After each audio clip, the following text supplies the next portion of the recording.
दोस्तों, आज के वीडियो में जानेंगे मार्गशीर्ष मास में पूजा के कुछ नियम हैं। यदि इनमें से एक भी नियम का पालन पूरी श्रद्धा के साथ किया जाए तो अनंत फलों की प्राप्ति होगी।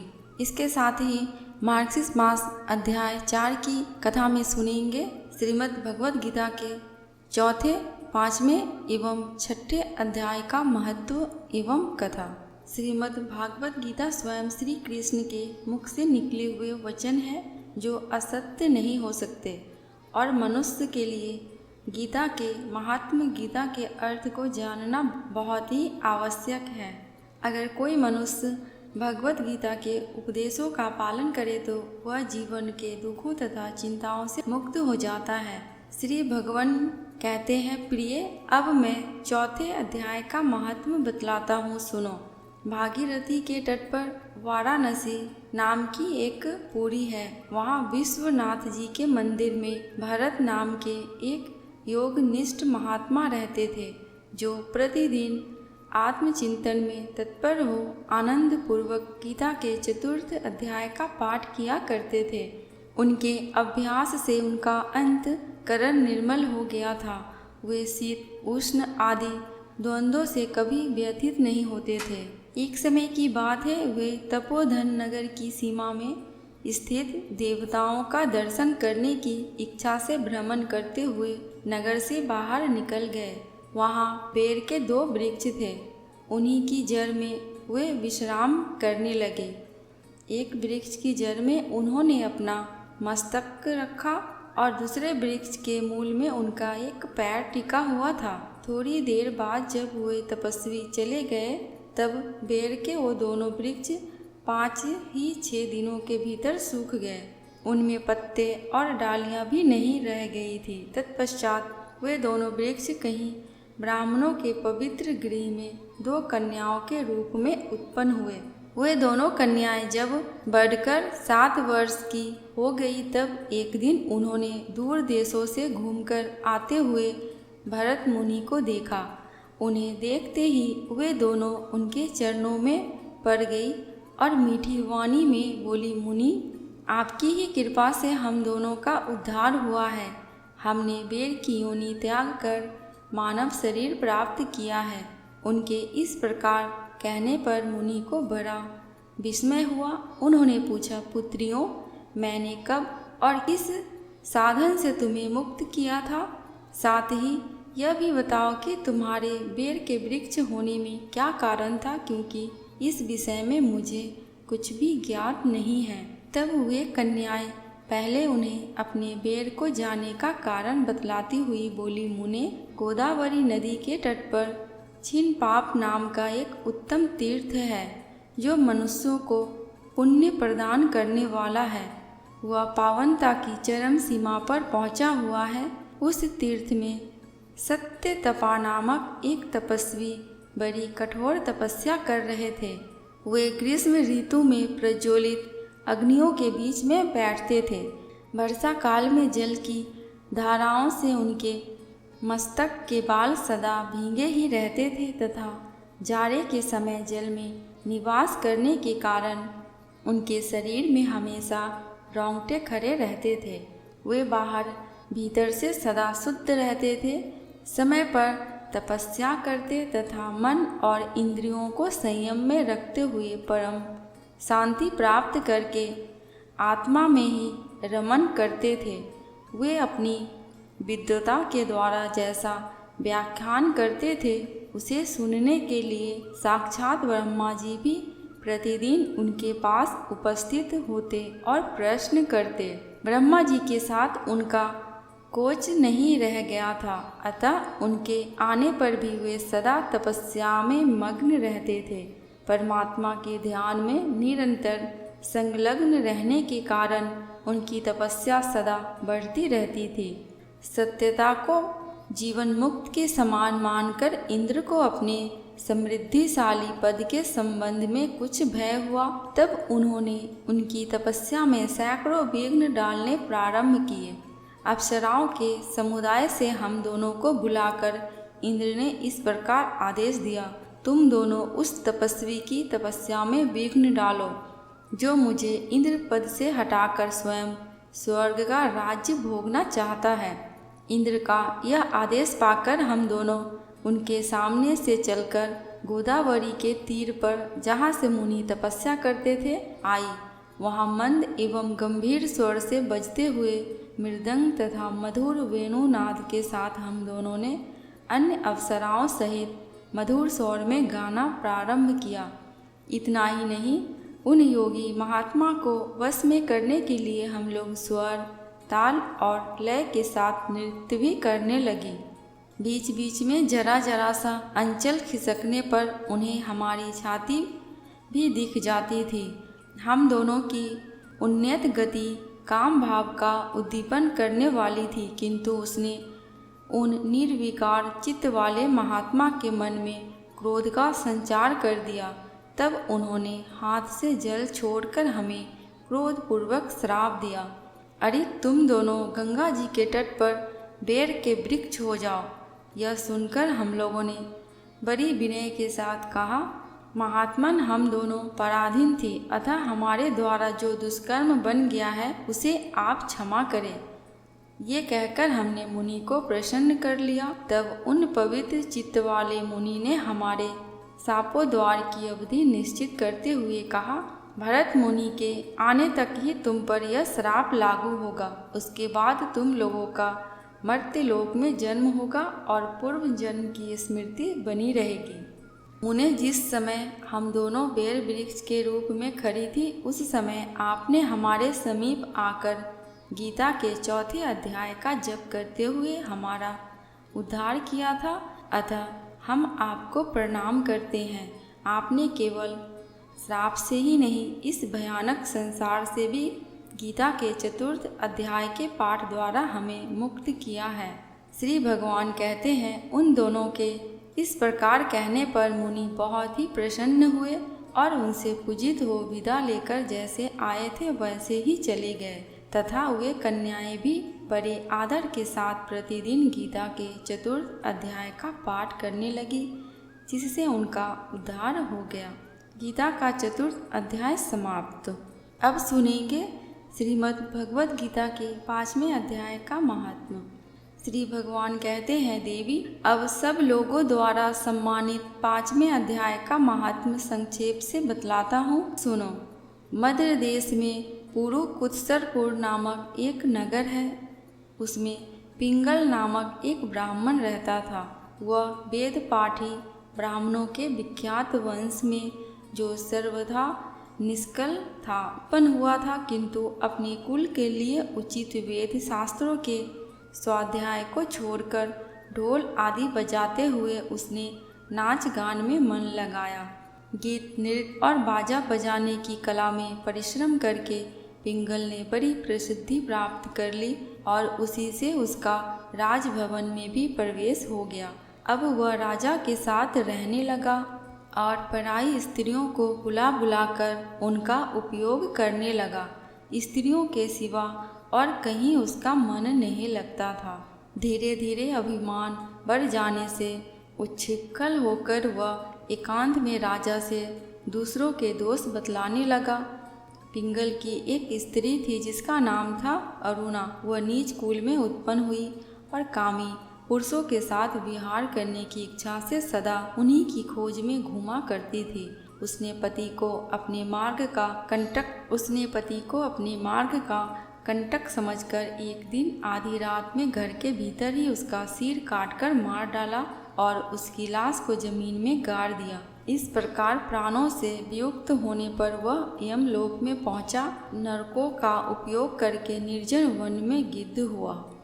अरुणा भी भगंदर रोग से अपने सुंदर शरीर को त्याग कर घोर नरक भोगने के पश्चात उसी वन में सुखी हुई।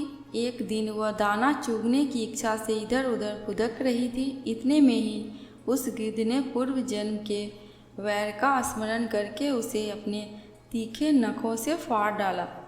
सूखी घायल होकर पानी से भरी हुई मनुष्य की खोपड़ी में गिरी। गिद्ध पुनः उसकी ओर झपटा। इतने में ही जाल फैलाने वाले बहेलियों ने उसे भी वानों का निशाना बनाया उसकी पूर्व जन्म की पत्नी सुकी उस खोपड़ी के जल में डूबकर प्राण त्याग चुकी थी। फिर वह क्रूर पक्षी भी उसी में गिरकर डूब गया। तब यमराज के दूत उन दोनों को यमराज के लोक में ले गए। वहाँ अपने पूर्वकृत पाप कर्म को याद करके दोनों ही भयभीत हो रहे थे। तदनंतर यमराज ने जब उनके घृणित कर्मों पर दृष्टिपात किया तब उन्हें मालूम हुआ कि मृत्यु के समय अकस्मात खोपड़ी के जल में स्नान करने से इन दोनों का पाप नष्ट हो चुका है। तब उन्होंने उन दोनों को मनोवांछित लोक में जाने की आज्ञा दी। यह सुनकर अपने पाप को याद करते हुए वे दोनों बड़े विस्मय में पड़े और पास जाकर धर्मराज के चरणों में प्रणाम करके पूछने लगे, हे भगवान, हम दोनों ने पूर्व जन्म में अत्यंत घृणित पाप का संचय किया है, फिर हमें मनोवांछित लोकों में भेजने का क्या कारण है? कृपया करके हमें बताइए। यमराज ने कहा, गंगा के किनारे वट नामक एक उद्धम ब्रह्मज्ञानी रहते थे। वे एकांत से भी ममता रहित, शांत, विरक्त और किसी से भी द्वेष न रखने वाले थे। प्रतिदिन गीता के 5वें अध्याय का जप करना उनका सदा का नियम था। 5वें अध्याय को श्रवण कर लेने पर महापापी पुरुष भी सनातन ब्रह्म का ज्ञान प्राप्त कर लेता है। उसी पुण्य के प्रभाव से शुद्ध चित्त होकर उन्होंने अपने शरीर का परित्याग किया था। गीता के पाठ से जिनका शरीर निर्मल हो गया था, जो आत्मज्ञान प्राप्त कर चुके थे, उन्हीं महात्मा की खोपड़ी का जल पाकर तुम दोनों पवित्र हो गए। अतः अब तुम दोनों मनोवांछित लोकों को जाओ, क्योंकि गीता के 5वें अध्याय के महात्म्य से तुम दोनों शुद्ध हो गए हो। श्री भगवान कहते हैं, सबके प्रति समान भाव रखने वाले धर्मराज के द्वारा इस प्रकार समझाए जाने पर वे दोनों बहुत प्रसन्न हुए और विमान पर बैठकर बैकुंठ धाम को चले गए। गीता का 5वां अध्याय समाप्त। अब सुनेंगे गीता का 6ठा अध्याय का महात्म्य। श्री भगवान कहते हैं, सुमुखी, अब मैं गीता का 6ठा अध्याय का महात्म्य बतलाता हूँ, जिसे सुनने वाले के लिए मुक्तिदायक है। गोदावरी नदी के तट पर प्रतिष्ठापुर नामक एक विशाल नगर है, जहाँ विप्लेश के नाम से विप्लेश का नाम रखा जाता है। उस नगर में जनश्रुति नामक एक राजा रहते थे, जो भूमंडल की प्रज्ञा को अत्यंत प्रिय थे। उनके प्रताप मार्तंड मंडल के प्रचंड तेज के समान जानव था। प्रतिदिन होने वाले उनके यज्ञ के धुएं से नंदन वन के कल्प वृक्ष इस प्रकार काले पड़ गए थे, मानो राजा की असाधारण दानवता देखकर वे लज्जित हो गए हों। उनके यज्ञ में प्राप्त पौरुष के रसास्वादन में सदा आसक्त होने के कारण देवता लोग कभी भी प्रतिष्ठानपुर से ठीक होकर बाहर नहीं जाते थे। उनके दान के समय छोड़े गए जल की धारा प्रताप रूपी तेज और यज्ञ के धूमों से पुष्ट मेघ ठीक समय पर वर्षा करते थे। उस राजा के शासनकाल में खेती में होने वाले 6 प्रकार के अपमानों के लिए कहीं छोटी सी जगह नहीं थी और अच्छी आबादी का सर्वत्र प्रचार होता था।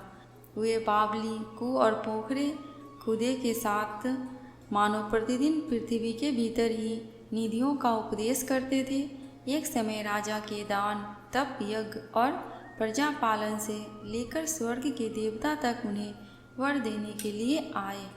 वे कमल नाल के समान शक्तिशाली हंसों का रूप धारण कर अपने पंख हिलाते हुए आकाश मार्ग से चलने लगे। बड़ी उतावली के साथ उड़ते हुए वे सभी हंस से बातचीत भी करते रहे। उनमें से भद्राश्व आदि 2-3 हंस वेग से फूलकर आगे निकल गए। तब पीछे वाले हंसों ने आगे जाने वाले को स्मारक बनाकर कहा, अरे भाई भद्रास, तुम लोग वेग से आगे क्यों गए? यह मार्ग बड़ा दुर्गम है, हम इसमें शामिल होना चाहते हैं। आप में क्या दिखाई नहीं दे रहा है? यह सामने की पुण्यमूर्ति महाराज जनश्रुति का तेज पुंज अत्यंत स्पष्ट रूप से प्रकाशमान हो रहा है। उस तेज से भस्म होने की संभावना है, मूलतः सावधानी से चलना चाहिए। पीछे हंसों के यह वचन सुनकर हंस हंस के उठे और उच्च स्वर में उनकी बातों की पुष्टि करते हुए बोले, अरे भाई, क्या यह राजा जनश्रुति का तेज ब्रह्मवादी महात्मा गांधी के तेज से भी अधिक तेज है?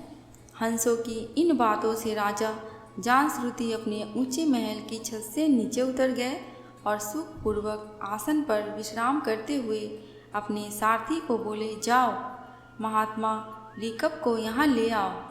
राजा का यह अमृत के समान वचन मैंने कहा, सारथी की शोभा नगर से बाहर निकली। सबसे पहले उन्होंने मुक्तिदायिनी काशीपुरी की यात्रा की, जहाँ जगत के स्वामी भगवान विश्वनाथ को उपदेश दिया करते हैं, और उसके बाद वह क्षेत्र में गया जहाँ पर जश्न मनाने के लिए गए थे। तदनंतर नाना तीर्थों में सारथी पाप नाशनी मथुरापुरी में भ्रमण किया गया। यह भगवान श्री कृष्ण का आदि स्थान है, जो परम महान और मोक्ष प्रदान करने वाला है। वेद एवं शास्त्रों में वह तीर्थ त्रिभुवनपति भगवान गोविंद के अवतार स्थान के नाम से प्रसिद्ध है। नाना देवता और ब्रह्म ऋषि उनका सेवन करते हैं। मथुरा नगरी कालिंदी यमुना के किनारे शोभा पाता है। उनके अर्धचंद्र के समान विशेषता है। वह सभी तीर्थों के निवास से ऊंचा है। परम प्रस्ताव देने के कारण सुंदर दृश्य होता है। गोवर्धन पर्वत से मथुरा मंडल की शोभा और भी बढ़ गई।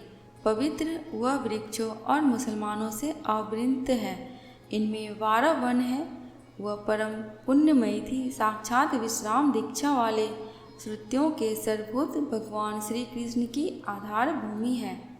रथों से पश्चिम और उत्तर दिशा की ओर बहुत दूर तक जाने पर सारथी को कश्मीर नाम का नगर दिखाई दिया, जहाँ शंख के समतुल्य गगनचुंबी महलों की कतारें भगवान शंकर के अट्टहास के शोभा मित्र है, जहाँ ब्राह्मणों के शास्त्रीय आलाप ने मुख्य मनुष्य को भी मंत्रमुग्ध कर दिया। वाणी और पदों का उच्चारण करते हुए देवता के समान हो जाते हैं।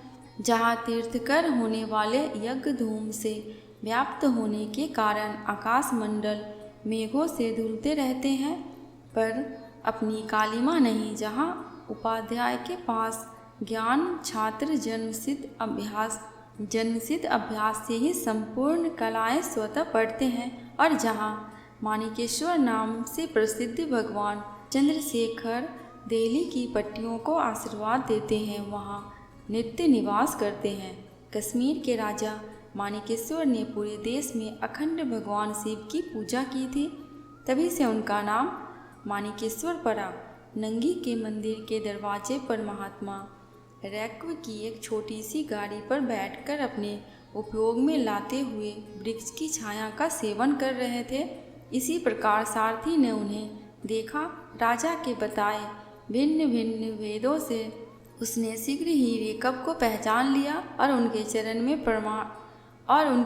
में प्रणाम करके कहा, ब्राह्मण आप किस स्थान पर रहते हैं? आपका पूरा नाम क्या है? आप तो सदाबहार विचार करने वाले हैं। फिर क्या किस लिए रुके हैं? फिर यहाँ किस लिए रुके हैं? इस समय आपका क्या करने का विचार है? सारथी के इस वचन में परमानंद को प्रसन्न करने वाला निमग्न महात्मा रिकब कुछ कहा, हालांकि हम पूर्ण हैं, हमें किसी वस्तु की आवश्यकता नहीं है, तथापि कोई भी हमारी मनोवृत्ति के बारे में चर्चा कर सकता है।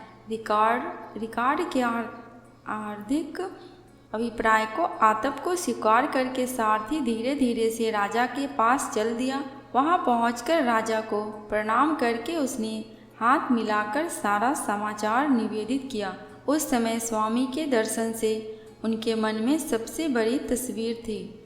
सारथी के वचन से प्रसन्न राजा के उत्सव से चकित हो उठे। उनके दिल में रिकार्डो का सत्कार करने की श्रद्धा जागृत हुई। उन्होंने 2 खार्चियों से जूती हुई गाड़ियाँ लेकर यात्रा की, साथ ही मोती के हार, अच्छे वस्त्र और 1 सहस्त्र गौएं भी ले ली। कश्मीर मंडल में महात्मा गांधी जहाँ रहते थे, उस स्थान पर राजा ने सारी वस्तुएं अपना अग्रिम निवेदन कर निर्णय लिया और पृथ्वी पर पादकर संस्था की स्थापना की। महात्मा रे शूद्र की अत्यंत भक्ति के चरण में परे राजा जनश्रुति पर कुपित हो उठे और बोले, रे शूद्र, तू दुष्ट राजा है, क्या तू मेरा वृत्तांत नहीं जानता? ये खच्चरियों से जूती हुई अपनी ऊंची गाड़ी ले जा, ये कपड़े, ये मोतियों के हार और ये दूध ले वाली गौएं भी खुद ले जा। इस तरह की आज्ञा पत्र रैक्व ने राजा के मन में विस्फोट कर दिया।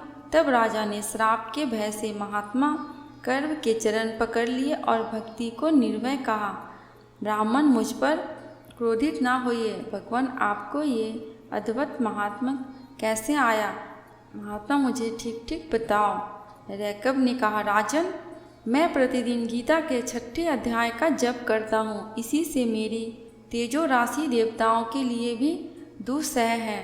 तदनंतर परम बुद्धिमान राजा जनश्रुति ने यत्न निर्भय महात्मा गुरुत्व से गीता के 6ठे अध्याय का अभ्यास किया। इससे उन्हें मोक्ष की प्राप्ति हुई। रिक्वेस्ट पूर्वतः मोक्षदायक गीता के 6ठे अध्याय का जप जारी हुए। भगवान मणिकेश्वर के अंत में आनंद मग्न रहने लगे। हंस का रूप धारण करके शोभा बढ़ाने के लिए आए हुए देवता भी विस्मित हो गए और चले गए। जो मनुष्य सदा इस एक ही अध्याय का जप करता है, उसे भी भगवान विष्णु का स्वरूप प्राप्त होता है, इसमें तनिक भी संदेह नहीं है। गीता का 6वां अध्याय समाप्त। अब जानेंगे मार्गशीर्ष महीने में किए जाने वाले नियम। मार्गशीर्ष मास में किन बातों का रखें ध्यान? मार्गशीर्ष मास में किन बातों का रखें ध्यान? इस महीने में तेल की मालिश बहुत उत्तम होती है। इस महीने से चिकनाई वाली चीज़ों का सेवन शुरू कर देना चाहिए, लेकिन इस महीने में जीरे का सेवन कदापि नहीं करें। इस महीने से मोटे वस्त्रों का उपयोग भी शुरू कर देना चाहिए। इस महीने से संध्या काल की उपासना अनिवार्य हो जाती है। मार्गशीर्ष के महीने में कैसे चमकाए किस्मत? इस महीने में नित्य गीता का पाठ करें, भगवान कृष्ण की ज़्यादा से ज़्यादा उपासना करें, कान्हा को तुलसी के पत्तों का भोग लगाएं और उसे प्रसाद की तरह ग्रहण करें। पूरे महीने ओम नमो भगवते वासुदेवाय मंत्र का जाप करें। अगर इस महीने किसी पवित्र नदी में स्नान का अवसर मिले तो अवश्य ही करें। दोस्तों, कमेंट बॉक्स में भगवान विष्णु एवं भगवान श्री कृष्ण की जयकारा लगाना बिल्कुल भी मत भूलना। आपको मेरे चैनल पे व्रत त्योहारों की जानकारियाँ एवं उनसे जुड़ी कथा कहानियाँ मिलती रहेंगी। अगर आपको ये वीडियो थोड़ी सी भी अच्छी लगी हो तो प्लीज़ मेरे चैनल को सब्सक्राइब करके मेरे वीडियो को लाइक एंड शेयर कर देना। अंत तक वीडियो में बने रहने के लिए आपका दिल से बहुत बहुत शुक्रिया।